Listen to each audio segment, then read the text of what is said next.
Oi, meu nome é Vanessa e hoje eu sou médium do terreiro de Umbanda, Ogum Beramari João Boiadeiro de Pai Miguel, de Ogum, né? Na cidade de Botucatu, eu resido em Piraju e a minha história é a seguinte: eu nasci numa família católica e por muitos anos eu participava, né, diretamente na igreja. Era um grupo de jovens, grupos de oração. Então eu tinha ali uma vivência, né, dentro da comunidade. Então a gente fazia um trabalho bem legal, inclusive, né, com os jovens, também pastoral da caridade. Eu trabalhei um tempo e quando falavam para mim em espiritismo, espiritualismo, né, quando falavam dessas coisas, a primeira coisa que passava na minha cabeça é coisa do demônio. Eu acho que para quem não tem essa vivência, né, ou dentro de um centro espírita, ou dentro de um terreiro de umbanda, ou uma roça de candomblé, eu acho que é o que passa pela nossa cabeça. É isso que a gente aprende, né, dentro de uma igreja, dentro de uma determinada comunidade. Então tudo é errado, que é demoníaco, esse tipo de coisa que a gente acaba, né, aprendendo. Hoje eu tenho 38 anos, sou umbandista há 15 e eu quero aproveitar para contar um pouquinho, né, dessa minha história, principalmente aí dessa relação com a Umbanda. Bom, nessas participações que eu tive, né, de renovação carismática, vou arrumar o zoinho aqui, né, gente? Vou arrumar o zoinho.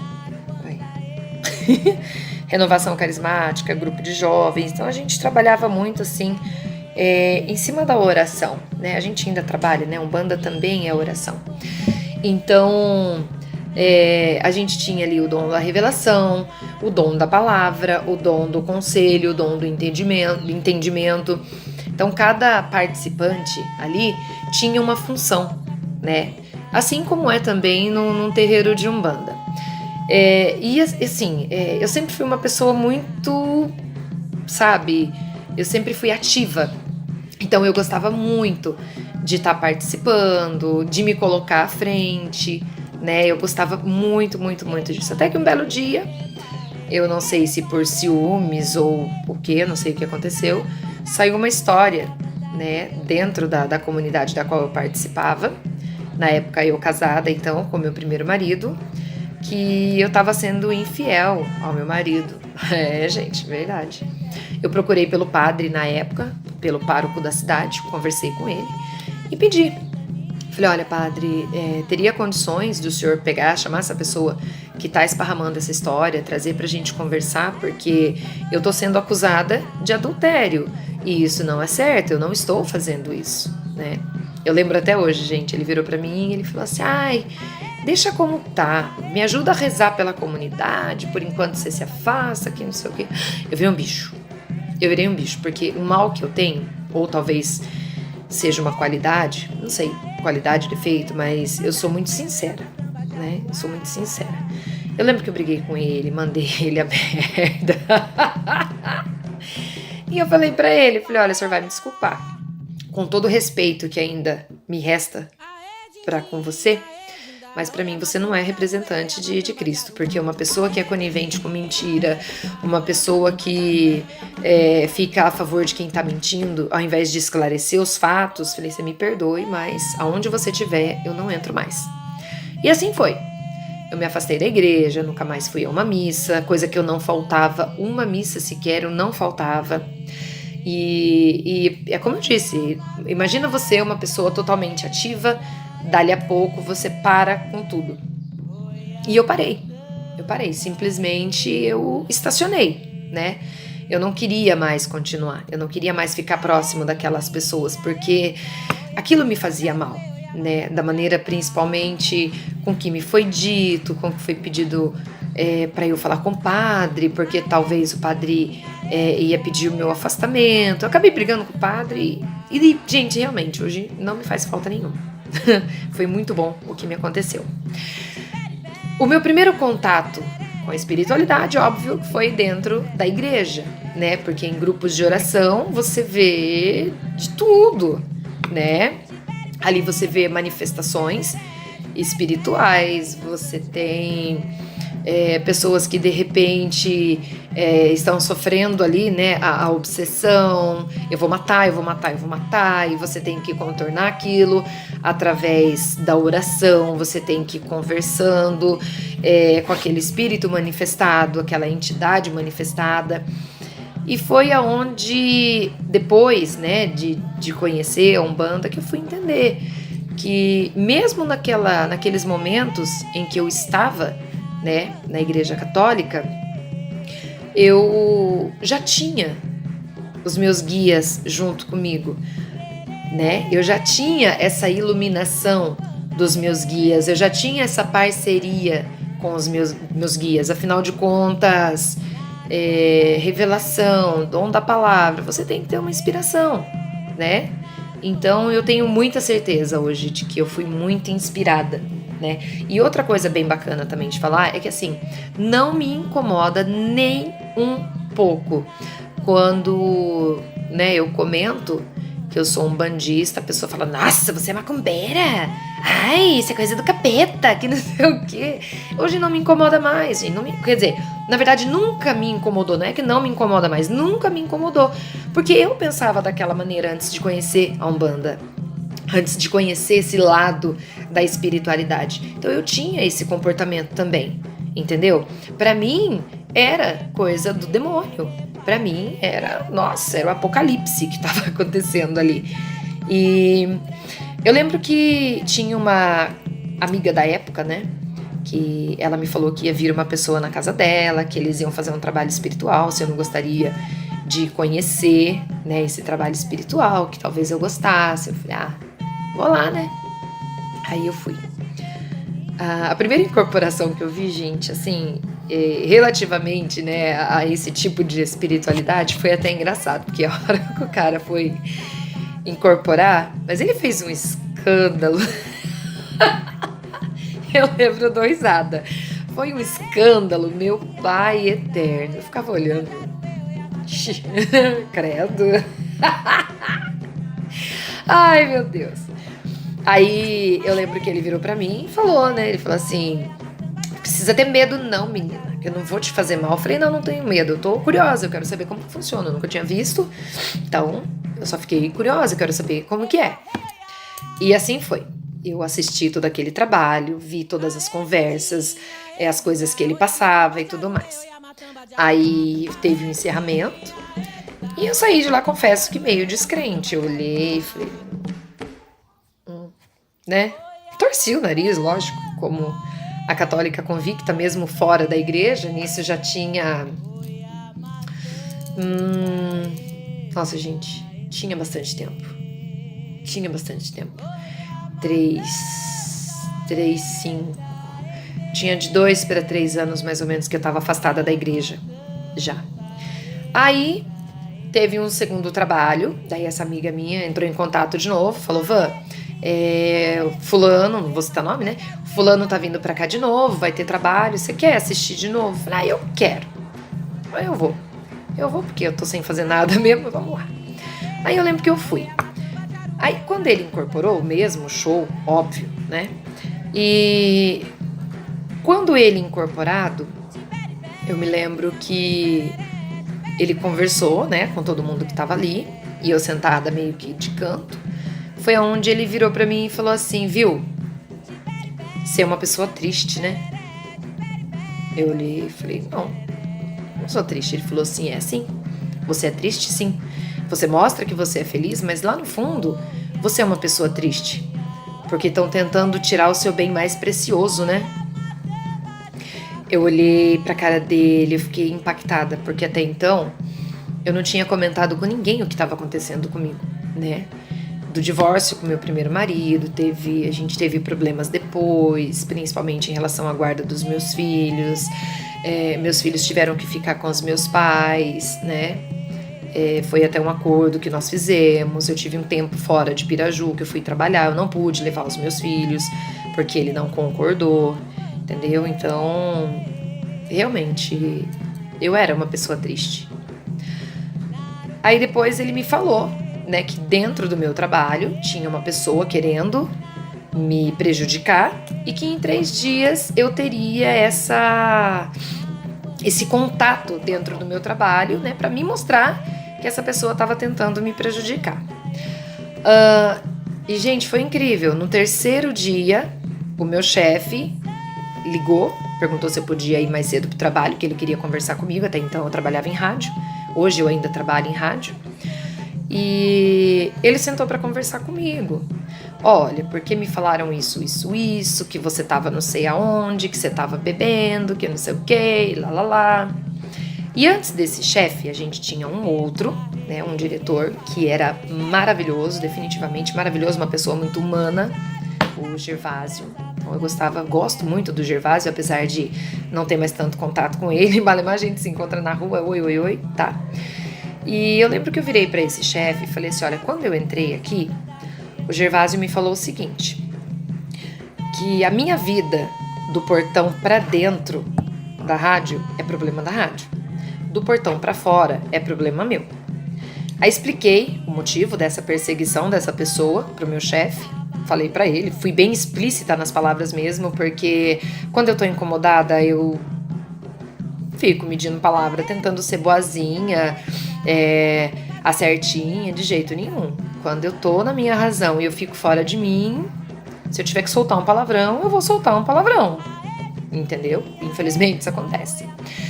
Aí, eu me lembro que no outro dia, né, a secretária me ligou, disse que tinha uma reunião com toda a equipe da rádio e era para eu estar presente, eu fui. Aí eu lembro que o nosso diretor, ele fez os elogios que ele tinha que fazer, as críticas que ele tinha que fazer, e no final ele falou, a partir de hoje, o que vocês fizerem do portão pra fora da rádio não é problema meu, não é problema da rádio, e eu não quero mais saber de fofoca aqui dentro, e o primeiro que fizer fofoca vai cair fora. Tá bom pra vocês? Então essa foi a primeira resposta, né, ativa que veio em relação a uma entidade. A minha primeira incorporação foi uns meses depois, né? Porque até então, gente, eu não sabia, né, que existia Umbanda, não sabia que existia Candomblé, que existia Quimbanda, roça, eu não sabia nada disso, entendeu? Definitivamente, eu não tinha conhecimento nenhum. Eu só sabia que vinha um cara de uma cidade fora, que incorporava, dava conselhos pra gente, malemar passava um banho e acabou, tchau, cada um vai embora pra sua casa. Entendeu? Era assim que funcionava aqui e ainda existem alguns lugares aqui que funcionam desse jeito, tá? E a minha primeira incorporação foi muito incrível.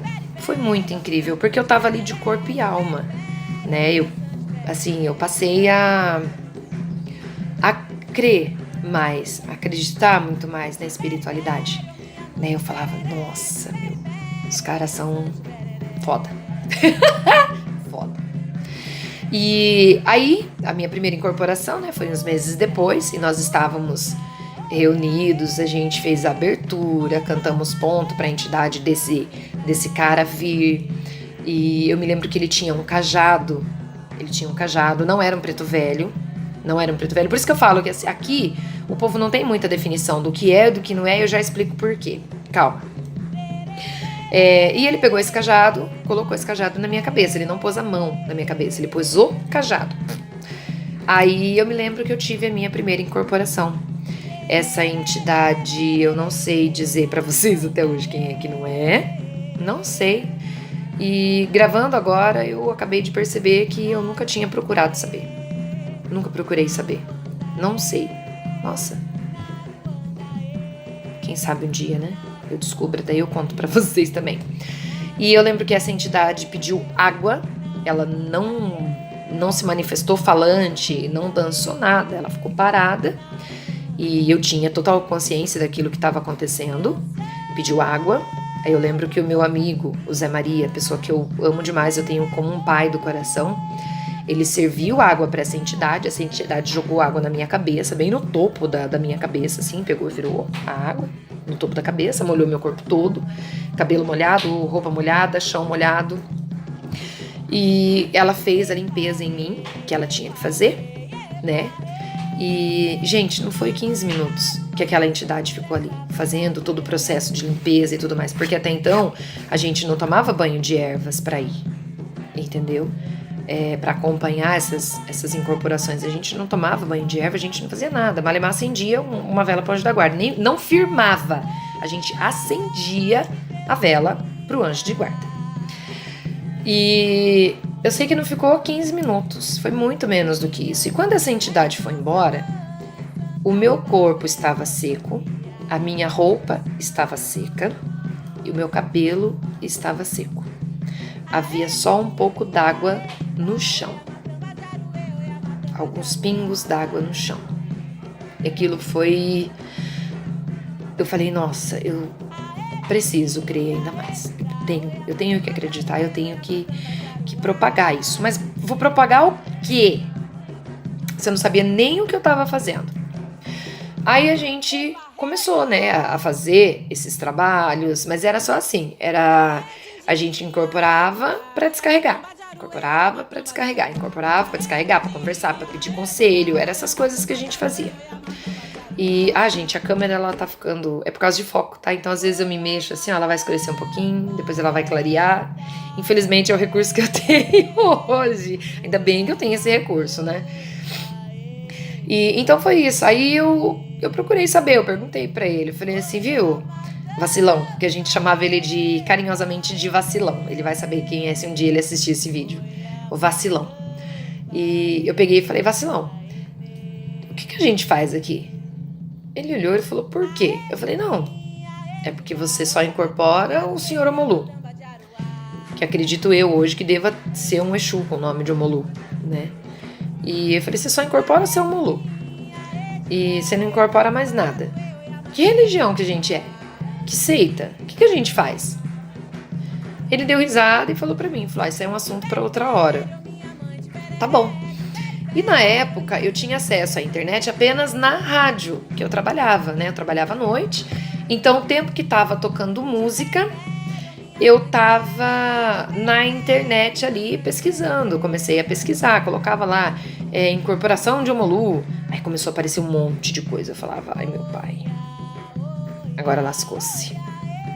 Aí apareceu lá manifestação na Umbanda, manifestação do Exu Omolu na Quimbanda, Candomblé.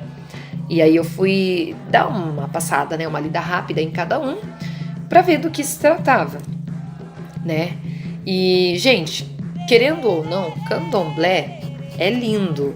O Candomblé é lindo, mas você tem que ter dinheiro para participar do Candomblé, porque são roupas específicas, são roupas especiais, né? Você tem que ter a pataca para você poder investir, né? Comprar. E a Quimbanda eu não entendia muito bem, né? Até hoje também eu fico meio sem entender, porque existem dois tipos de Quimbanda, né? Tem a Quimbanda que trabalha para a esquerda da Umbanda, vamos colocar assim, e tem a Quimbanda, que eu esqueci o nome agora, que ela não... Como diz o outro, né? Vamos colocar assim no termo para entender, ela não tem dono. Ninguém é dono de ninguém. Eles trabalham por conta. Se eles tiverem que fazer coisa boa, eles vão fazer. Se eles tiverem que fazer coisa não boa também, eles vão fazer e pronto, acabou. É assim que funciona. E aí eu conheci a Umbanda, né? Comecei a ler algumas coisas na internet. A primeira coisa que apareceu para mim foi Rubens Saraceni. E eu confesso que eu gostei muito do Rubens Saraceni. O primeiro livro de Umbanda que eu comprei foi As 7 Linhas da Umbanda. Na época eu não entendi nada. Vou entender o quê, meu Deus? Eu não tinha quem me explicar. 7 linhas? O que é isso, meu Deus do céu? Yorimá? O que é Yorimá? Sabe? Então ficou um negócio assim... vago pra mim, mas eu li, absorvi o que eu precisava absorver, entendeu? Na época, aí eu virei pro Zé Maria e falei assim, Zé, a partir de hoje eu sou da Umbanda. Na Umbanda não tem sacrifício animal, na Umbanda trabalha com ervas, trabalha com frutas, com velas, com flores. Falei, é isso que eu quero pra mim. Falei, é isso que eu quero pra mim. Por mais que no Candomblé o sacrifício seja um ato sagrado, que não é, gente, olha, me perdoe, mas não tem nada a ver com essas porcarias na encruza que a gente vê. Galinha preta morta, bode preto. Gente, eu já vi até cachorro. Ai, que pecado, meu Deus do céu. Até cachorro eu já vi. Entendeu? Então não tem nada a ver com isso. Não tem nada a ver com isso. E é realmente só conhecendo que você vai desmistificando, você vai tirando aquela ideia do diabo, de que Exu é diabo, de que as entidades que incorporam são obsessões, entendeu? Você vai perdendo essa visão conforme você vai conhecendo a Umbanda. Eu hoje, com 15 anos de Umbanda, eu posso dizer para vocês que eu aprendi a me conhecer melhor. Eu me tornei uma pessoa muito melhor, muito, muito melhor. Eu entendo que, assim, a Umbanda, ela é a religião que ela mais te dá liberdade nessa vida. É a religião que te dá liberdade para você fazer o que quiser, desde que você entenda que toda ação gera uma reação. Existe o choque de retorno, que é onde você recebe por aquilo que você fez. Então você tem liberdade. Você pode fazer o bem, você vai receber o bem. Você pode fazer o mal, você vai fazer o mal, é óbvio. Mas a Umbanda não faz o mal. A Umbanda não faz o mal. Por isso que eu falo que ela te dá a liberdade de escolha. Ela te dá a liberdade de escolha. A gente não interfere em karma de ninguém. Muito pelo contrário, a gente dá um direcionamento espiritual. A gente faz desobsessão, né? A gente faz, a partir do trabalho das entidades, abertura de caminhos. Então nós somos instrumento. Nós que somos umbandistas, nós somos instrumentos para a espiritualidade trabalhar. E é assim que funciona a Umbanda. Todo umbandista, ele tem que levar essa bandeira do amor e da caridade dentro de si. Essa é a Umbanda. O que é Umbanda? Umbanda é a manifestação do espírito para a caridade. Eu nunca vi falar que quem faz o mal faz caridade. Entendeu? Fazer mal não é fazer caridade. Caridade é bem. É o bom. Entendeu? Então é isso. Foi assim que eu cheguei na Umbanda. Foi dessa maneira toda torta que eu me vi umbandista, que eu escolhi a Umbanda para ser a minha religião, para ser a minha filosofia de vida. E hoje eu posso garantir que eu, Vanessa, eu sou a Umbanda. Gente, axé para vocês, obrigada pelo carinho, tá? Eu espero que esse vídeo sirva de repente para alguém, né, que esteja aí entre aspas meio perdido, queira se encontrar, né? Ou mesmo conforme o tempo for passando, a gente vai postando mais vídeos aí também, né? Vamos colocar assim, fazer mais colocações, falar sobre a Umbanda, o trabalho mediúnico, o que é ser médium, que eu acho isso bastante bacana também. E devagarzinho a gente vai centrando tudo isso daí e vamos aprendendo junto, né? Porque ninguém sabe tudo. Ninguém sabe tudo. Um pouquinho que eu sei, com um pouquinho que você sabe, a gente compartilha esse conhecimento, então a gente começa a entender um pouquinho mais, tá bom? Então, que Oxalá abençoe a todos vocês.